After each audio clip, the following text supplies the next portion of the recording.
Okay, hello everyone. Thank you for joining me for another webinar. Today we're going to be talking about foot pain. So I am Dr. Megan Graff with Movement RX.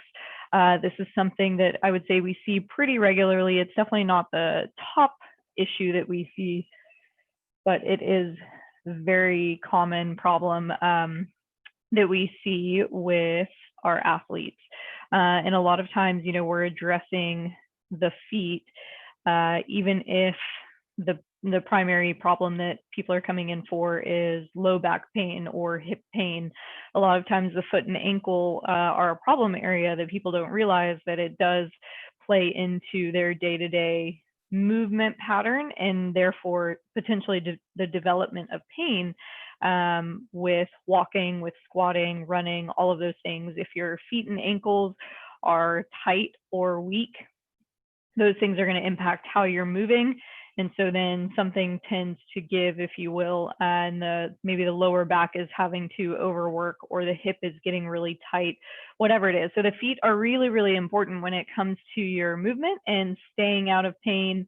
So we'll somewhat tie it into your movement and how it's important with your squats, walking, running, but mostly we're going to talk specifically about foot pain. If you're dealing with that specifically, one, we'll talk about why does it even happen. So, it's normal if you go out and do something that your body's not used to, that the tissue gets overloaded. That can happen in the foot, the knee, hip. It can happen anywhere. I would say it's very common for that to happen in the feet.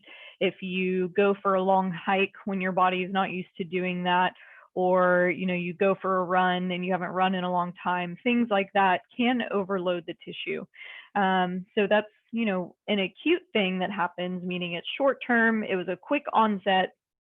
Typically when those things come on, with proper rest or active rest and potentially adding cushion to help protect the foot for short term can help, let that tissue heal and then get back to normal activities. But when we talk about what happens when those when those injuries become chronic, so say you went for a run and your foot started bothering you and it just never really went away, or, it got a little bit better, but then you went for another run and it hurt again. And it's been this back and forth. That's probably the most common thing that I'll see. Somebody's been dealing with foot pain for a long time and it just instantly riding this wave of it feels better and then it hurts more. And it's always this back and forth, but it never really seems to get better. So what are the tips and tricks to, one, why that continues to be a problem and how to get rid of it? So, the main thing that we'll be talking about are those chronic issues, whether it's, you've been diagnosed with plantar fasciitis or even Achilles tendon issues, or just kind of a general foot pain or heel pain that you don't even really know what it is, but every time you walk for 30 minutes, it starts to come on and it's this random foot pain. Some of the things to consider are, what shoes you're in. That can be really, really important. So like I said, when it's an acute injury, having more cushioning to protect the foot can be really helpful to allow that tissue to heal. It's not getting as much direct pressure.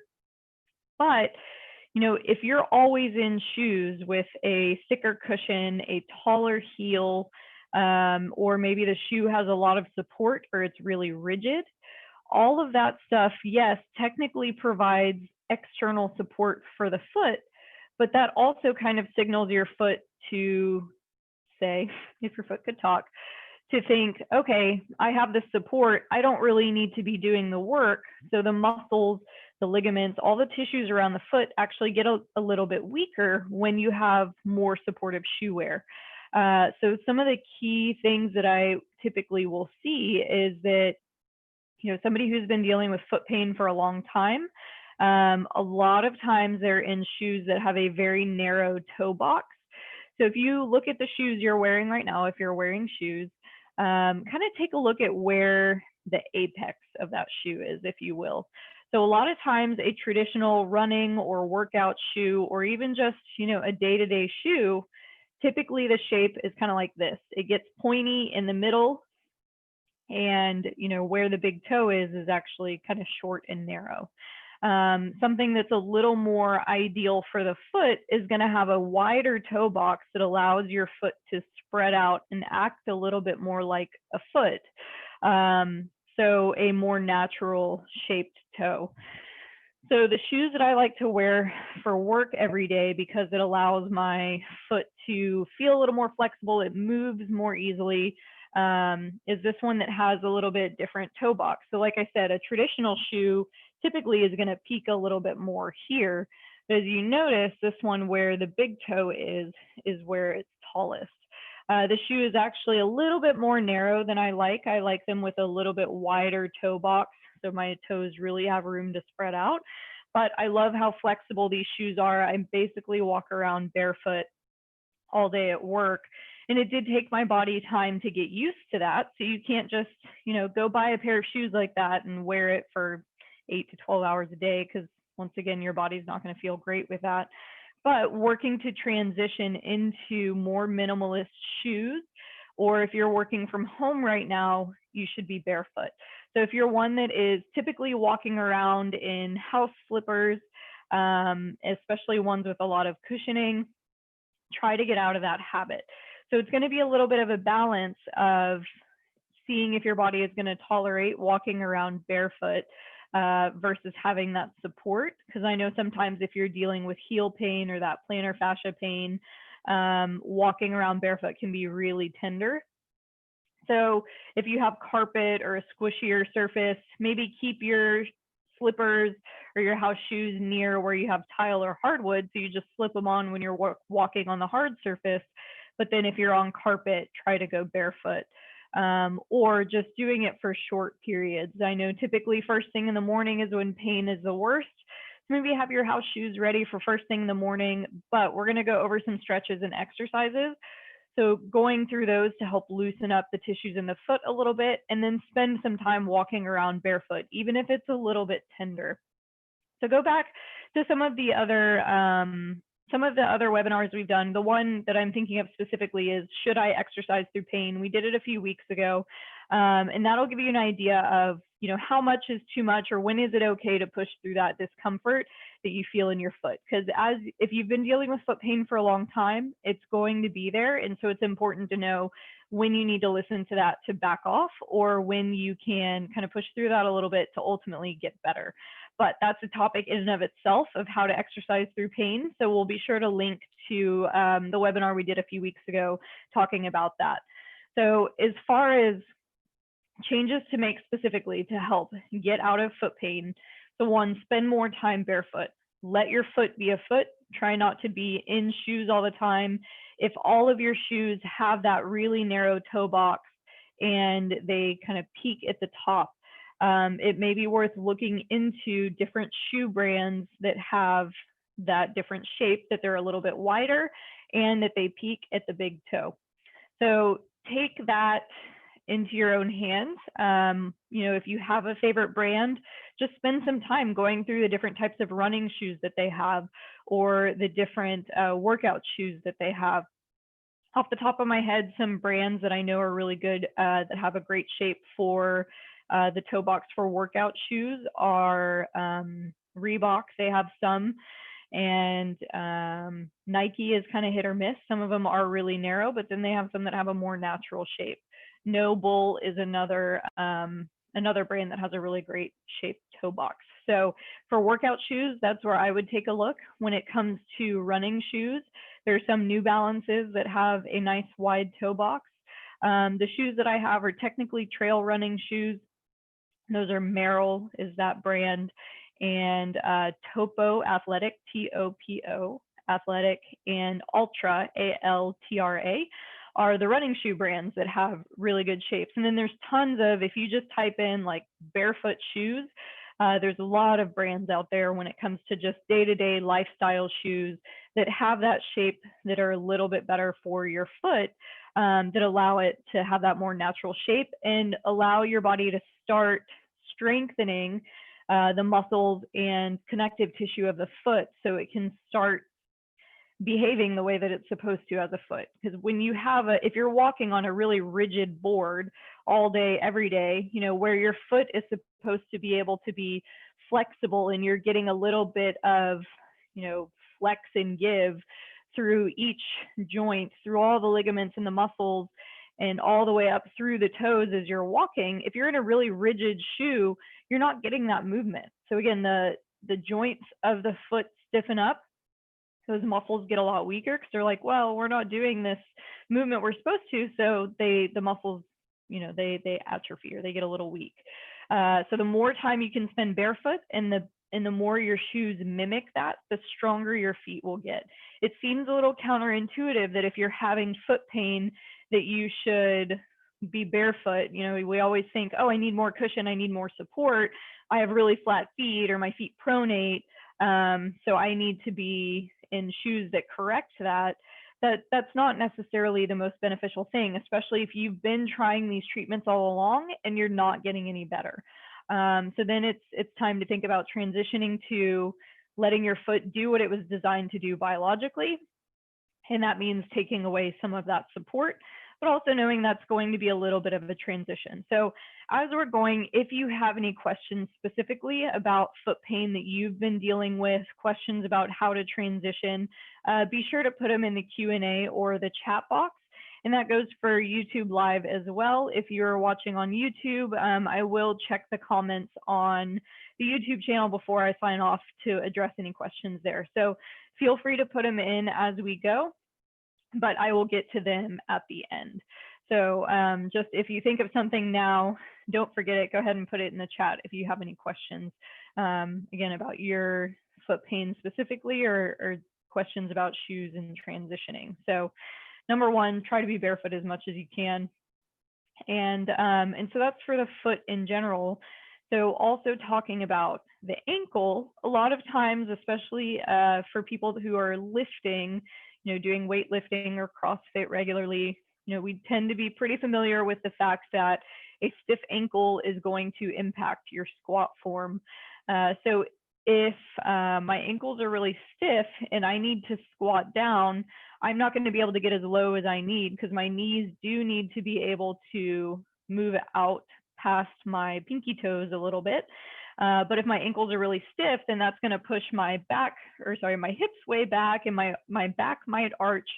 So not having proper movement at the ankle is going to impact that form. And again, that's why you may have pain up the chain, so in the knee, hip, lower back, but it's a foot and ankle problem. So making sure to address some of that calf tightness and the ankle joint tightness. So we'll talk a little bit about that. Like I said, mostly we're going to be focused on the foot, but don't neglect your ankle if you know it's a little bit tight. That's something that you should be working on too, especially if you are one that has always been in a more cushioned shoe or a shoe with a little bit of a heel. This seems like, oh, that's a little bit of an exaggeration, but when you think about a standard running shoe, the heel is usually about this big, and then the toe is going to be about here. So that differential is you're basically walking around or running in a small high heel. So our bodies were designed to be at a 90-degree angle. If this is my foot into my calf, that foot flat on the ground, it should be a 90-degree angle. But if I am standing in a shoe with the heel, the angle is going to be a little bit wider. So that changes everything up the chain in the way that everything is aligned all the way up towards the hip. So trying to get to where you can work out and do day-to-day stuff in flatter shoes, potentially even getting into some running shoes that have zero drop, meaning they're flat, they don't have a little bit of a heel, but it takes time to transition to. So keeping in mind the ankle as well.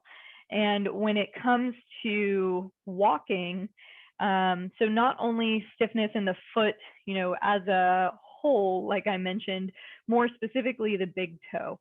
So I have the other camera up here in a minute. You're going to get a nice close-up look of my feet. I'm going to try to get them far enough away that it's not weird that my feet are on camera, but to where you can see some of what I'm talking about. But when you think about, again, that kind of normal step-through mechanism of the foot, the big toe needs to be able to extend as your foot then lifts off the ground and goes. But if my big toe is stiff and I'm not getting this proper extension, if I can only go here, then to make sure my toes don't drag on the ground, a lot of times we get this kind of whipping around motion to get foot clearance, which once again, that's going to be torquing on things all the way up the chain, causing this kind of abnormal rotation at the knee and the hip just to be able to clear the foot. And it's all because your one toe doesn't move well. So again, something that seems so small impacts all the way up the chain. So working on not only the strength or not only the mobility of these joints, but also the strength in our ability to kind of activate the muscles of the foot. So first, we're going to talk about more mobility-based exercises. So like I said, those joints tend to get pretty stiff in the foot when you're used to wearing supportive shoes. And then we're going to get into just kind of briefly talking about some strength exercises. Another thing I do want to mention when it comes to shoes, if you're one that spends a lot of time in flip-flops or those sandals that you slide on, or maybe your house shoes or slippers that you just slide your foot into, those are another type, because you might be thinking like, oh, good, I wear flip-flops and I wear sandals, they're flat, that's what she's talking about. But when we wear slip-on shoes like that, kind of think about how you're walking. Especially the slip-on, flip-flops are, I would say, a hair better than just the ones where you kind of slip your foot in like this. When you walk, we almost get this kind of like shuffling gait, because if you were to take a normal big step with your feet, those slippers would come off each time. So we almost get this kind of like shuffling pattern. So it changes the way that you walk when you're in those shoes. So it just compounds the problem, becomes this snowball effect where, okay, now I'm shuffling. So even though I'm in a flatter, more flexible shoe, my foot is still not getting those normal mechanics that they're supposed to. So once again, feeds into that tightness and weakness. So flip-flops and slippers are less than ideal. So if you're at home, don't wear shoes, including those types. So if you need some kind of a barrier, I live near the beach, so we get a lot of sand, and I don't like the feeling of the sand on my feet. So typically I'll wear some little socks. I have house socks, so that way I'm still fairly barefoot, but I can still have that little barrier to the ground. So if you have a thing about, I know some people have a thing about being barefoot at home, period. So if that's the case, then get yourself some house socks instead of like slippers or flip-flops.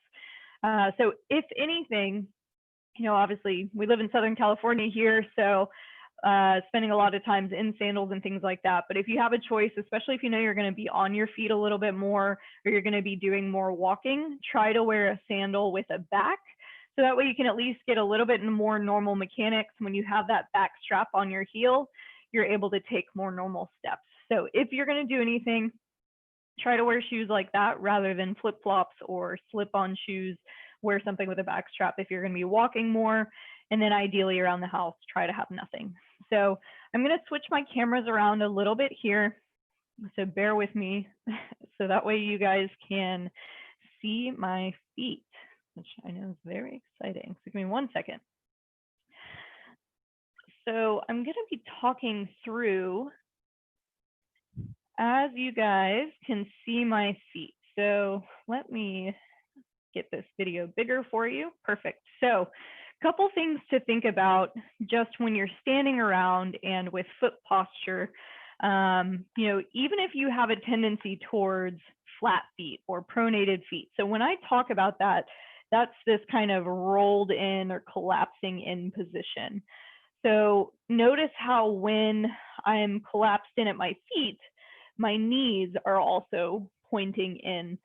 So when you think about standing with your feet, what we call kind of in neutral or supported, then it puts your whole lower leg in better alignment. So just whenever you're standing around, ideally you have a standing desk that you're utilizing at work or at home.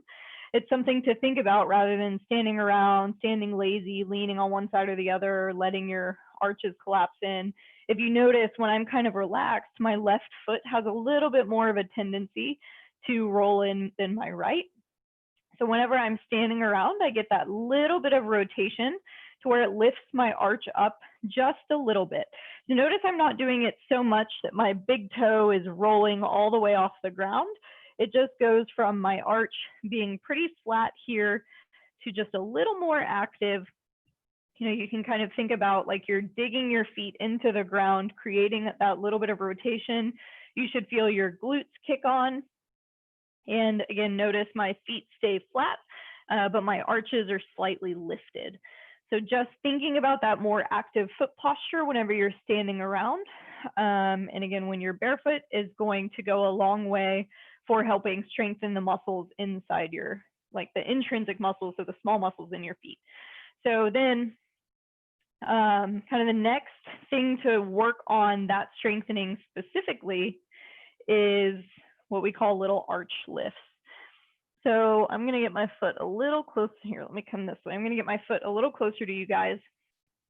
And I want you thinking about as if you're trying to pull the ball of your foot towards your heel to do this little arch lift. So it's like you're lifting up right here, but notice I'm not crunching my toes in. So it's like I'm trying to pull these two parts together, but my toes are staying pretty flat.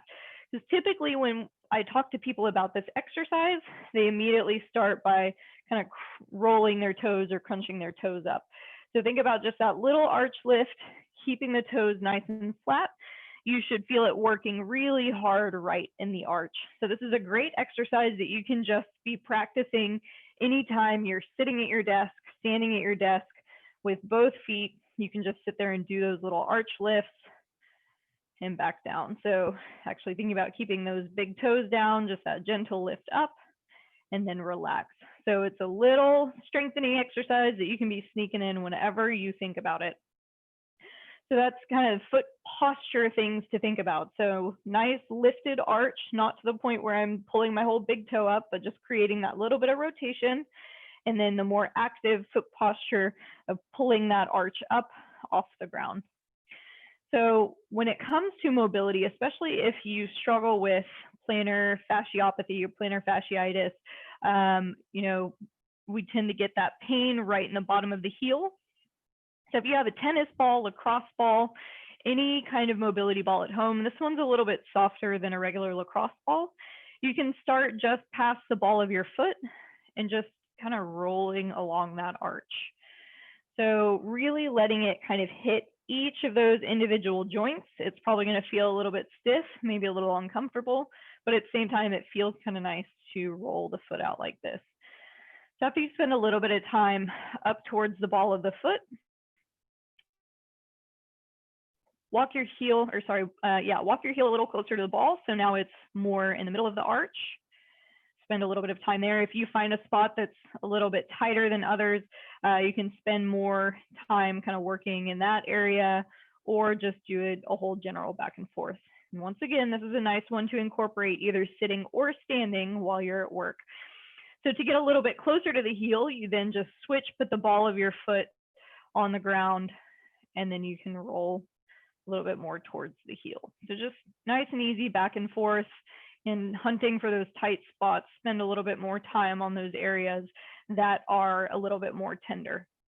So just as far as mobility goes, this one's really great because again, it is, I don't want to say breaking up the joints, but you know, if your foot is used to moving as a unit and it's kind of like a cinder block, if you let your foot almost conform to the ball each time you roll over it. So notice how when I'm on this side, it's pushing this side of my foot up, and then here it pushes this side up. So you're getting this little bit of joint play in the forefoot, and then just working back and forth gets into the tight muscles here and gives a little bit of that same play in the back of the foot. So rolling on the ball itself is a great kind of gentle way to work on joint mobility. So work on that to get it loosened up, plus it feels really nice. And like I said, don't forget about the calf. So you can also roll on your calf here. So starting up by the heel, or sorry, up by the knee, your heel is not up here, and just working it back and forth. So spend about 2 minutes total on the calf. So work down the lateral side, or this outside of the calf, all the way down towards the Achilles, and then come back up more on the middle of the inside part of the calf and do the same thing. So rather than just rolling back and forth, it's better if you keep yourself still on the ball and then work your foot up and down. If you're able to, you can add a little extra pressure crossing the other leg over. And like I said, working all the way down towards your heel. So when it comes to just general calf stretches, try to sneak them in wherever you can throughout the day. If you know your if you know your ankles are really tight, you can either get into this standard runner's lunge stretch. Make sure when you're stretching that your foot is completely forward. So if I'm stretching my back leg and leaning forward, a lot of times in this position, people kind of let their foot point out to the side. So make sure it's pointing forward as you get into this lunge stretch. And just that gentle lean forward. With this one, you should feel a nice stretch in the back of your calf. So not only doing it with knees straight, but also work it with knee bent, and you will feel the stretch a little bit lower down towards the ankle. And those are ones that whenever you can, if you're standing around waiting in line, you're waiting for something to heat up at the microwave, you can be doing a stretch like this, or prop your foot up against the wall, lean forward, and get that little calf stretch that way. Same thing with the knee bent as well. Now we're going to get into the fun stuff that I think a lot of people tend to struggle with because it's not something that we ever practice unless you've maybe been to PT for foot pain in the past. This is maybe something you've done, but there are exercises that are really important for building strength in the muscles in the foot. So doing just a toe splay. So one, just trying to actively spread your toes apart. So you're just thinking about trying to pull your toes apart as wide as you can. Notice mine want to kind of lift up. If you feel like you're not really able to do anything but just lift your toes straight up and you're not able to kind of also spread them apart a little bit, then you can cheat somewhat with the floor, kind of dig your big toes into the ground and then try to rotate your feet out. And so you're getting that little bit of a stretch and then relax it. So see if you can actively try to spread your toes out as wide as you can. But if you need to cheat a little bit to get a little bit of a stretch, that's okay too. Dig those big toes in and then try to, so it's like I'm digging this in here and I'm trying to rotate my feet out. So I'm getting a nice big stretch through my toes. So sitting down at work, incorporate these, slip your shoes off, especially if you're working from home, there's no excuse not to do these. Just as a gentle stretch to get into the toes. So whether I'm sitting or standing, just focusing on keeping my toes flat on the ground and raising my heel up as high as I can. So notice I'm not actually doing heel raises. You can do that if you want to also get a calf workout. But I have most of my weight shifted to my right leg, and I am just driving my heel forward to where I feel a little bit of a stretch in the bottom of my foot, as well as kind of where my toes or the tendons cross into my toes. So just driving that heel forward, you get a nice stretch through the toes, and you can combine that with then curling under this way. So play around here, rolling slightly to different directions because you'll feel the stretch a little differently in the tendons across the front. So get a big stretch here to stretch the underside of the foot, and then roll forward to stretch the tendons in the front of your toes. This is one that we typically don't do very often, so this is probably going to feel pretty tender and maybe a little uncomfortable. So just be really gentle with this one. So you can sit all the way back, roll forward, and then roll your toes forward. And again, make sure to get those little guys too, so you kind of work all directions, but be gentle, just see what your body is able to tolerate. But it's a nice way to work using your body weight to stretch out your toes. And you can do this sitting down or standing up. Hopefully you guys are doing this along with me at home, because this feels really nice demonstrating these for you. So we talked about the toe splays, so trying to spread your toes as much as you can. Now we're going to do toe yoga. So again, if you have been through PT, this is maybe one you're familiar with. So having your feet flat on the ground. Notice again, I'm in that kind of active position. I'm not letting my arches collapse in. So that little bit of rotation here. I'm going to keep all of my little toes on the ground and lift my big toes up. And then big toes stays down and little toes come up. And just alternating these. It takes a little bit of concentration, and you might find that one foot is a little bit lazier than the other. My left one tends to be a little slow on this one. So if it's helpful, you can maybe do 1 foot at a time. If anything, I think it's actually a little more challenging to do 1 foot at a time, but play around with both. This is kind of a silly, fun exercise to do. And especially if you have a hard time with it, I've had a lot of practice, so I can switch back and forth pretty easily. But I definitely have had people where, you know, they're maybe able to lift up the toes, but then they can't differentiate the big toe. So then what you can do is literally just kind of use your hands to help. So see, okay, I'm holding it up with my hand. Now, can I keep it up there without the hand assistance? So, you know, basically doing an assisted toe lift using your hands to help with that, because all of that helps with flexibility at the feet and differentiating those small little muscles that work in your feet that are really, really important.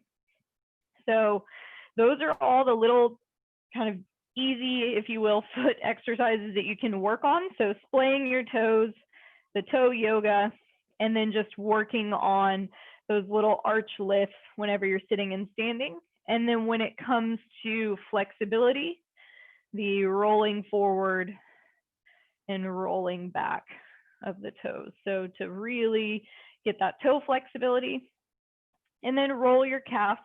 And actually we'll go over one other calf exercise that I think is really important, because a lot of times too, when it comes to ankle or foot pain, we'll get it maybe coming down the inside of the arch, possibly kind of behind this bone in the ankle here, and it may or may not come down into the foot. So it's not uncommon for people to either get pain across their ankle here, or where that tendon attaches in the foot.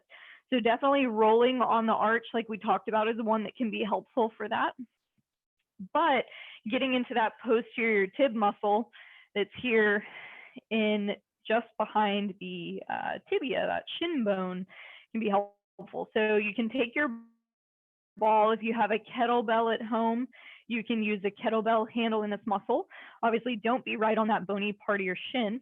I like to take the ball, I'm going to bring it just behind that bone, and then use my hands to apply some pressure here. You can use your forearms, whatever is comfortable, and then just working my ankle up and down. So by applying that pressure, I am working into that really deep calf muscle. Because when we have tension up here, it's going to be pulling on the tendon and where it attaches down in the foot. So it's important to work up into the calf here, and then working the foot up and down. I know sometimes, depending on your hip flexibility, if you need to maybe have a pillow underneath this leg, so that way you have something to be able to press up against if your hip isn't quite able to get flat like this.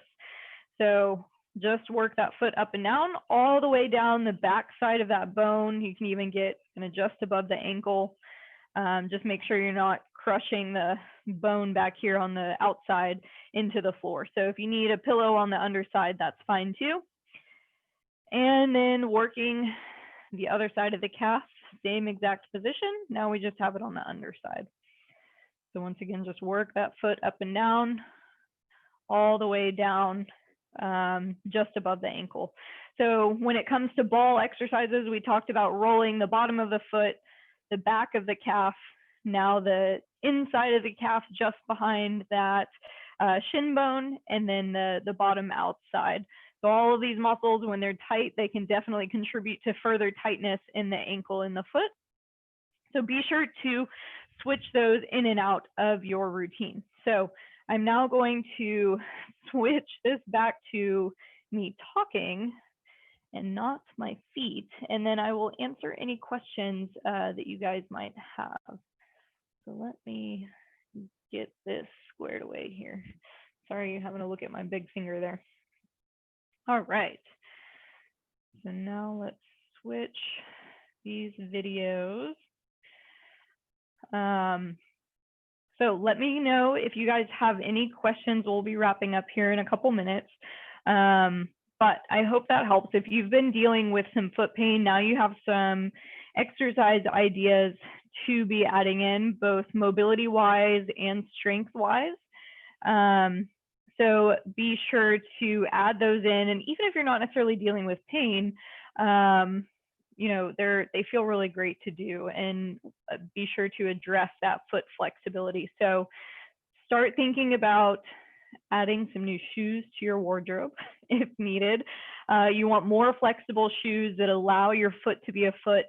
Spend more time barefoot at home. If you live near a park or go to the beach, definitely make sure that you take your shoes off at the beach, walk barefoot in the sand, start building up those muscles in your foot. And, you know, it may be uncomfortable short term to make that transition, but by doing that, you're going to help strengthen and support the muscles and the joints of your foot. So ultimately that pain will get better. And like I said, refer back to that, that last webinar we did about pain and how to know if you're pushing too much as you're exercising, because that's going to be really important. Just exercising through foot pain, but also transitioning to different kinds of shoes or being barefoot more often. It takes time for your body to adjust to that. So just be respectful of that time that it takes for your body to be able to walk around barefoot without pain. You might notice some new little aches and pains if you change to a zero drop shoe and you're used to a very stiff cushioned shoe. It takes time for your body to get used to. So, I mean, 2020 is a great year to make these changes because, you know, we're pretty much all races and events are canceled. So it gives you time to be very slow and deliberate about building up to doing all of your miles or all of your walking or all of your hiking or just all of your day-to-day wear in flatter, more minimal shoes. So I'll answer a couple questions and then we'll sign off. So what kind of ball am I using for rolling? This one happens to be a practice lacrosse ball. So it's softer than a regular lacrosse ball and it's softer than a tennis ball. Honestly, I typically will use just a regular lacrosse ball because I have more of those laying around. This is just what I happen to grab first. But I actually typically prefer a more rigid ball. So a regular lacrosse ball is very hard, but you want something about that size. So something that's the size of a tennis ball or a lacrosse ball. If it's a baseball, it still works, especially for the foot and calf muscle that's getting a little bit bigger, so you don't get kind of as much give around the ball, if you will. So I would stick to one that's a little bit smaller, so more the size of a tennis ball or lacrosse ball. But if you have a firmer one, I would actually say go for something that's harder rather than this squishy. But squishy ball works too if it's all you have. I know when it comes to rolling the bottom of the foot, sometimes people will just use a can or a frozen bottle of water because that feels good.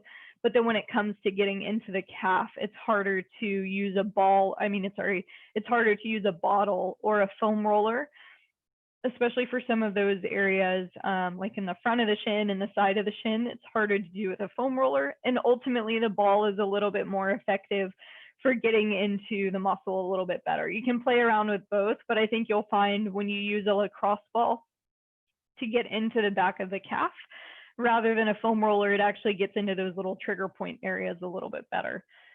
So yeah, any kind of a ball works. Keep it a little bit smaller. And then let me just check the YouTubes for questions. All right.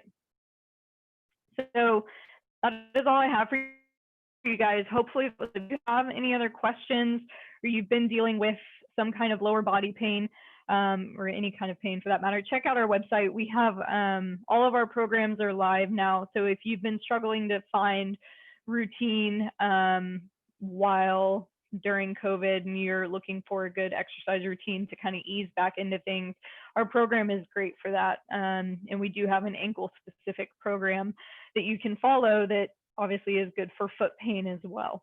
So if you have any questions, please reach out to me. You can contact us through our website, which is movement-rx.com. So check us out there, shoot us a message if you have any questions, and then get started on our program. So thank you so much for joining me, and we will see you next week.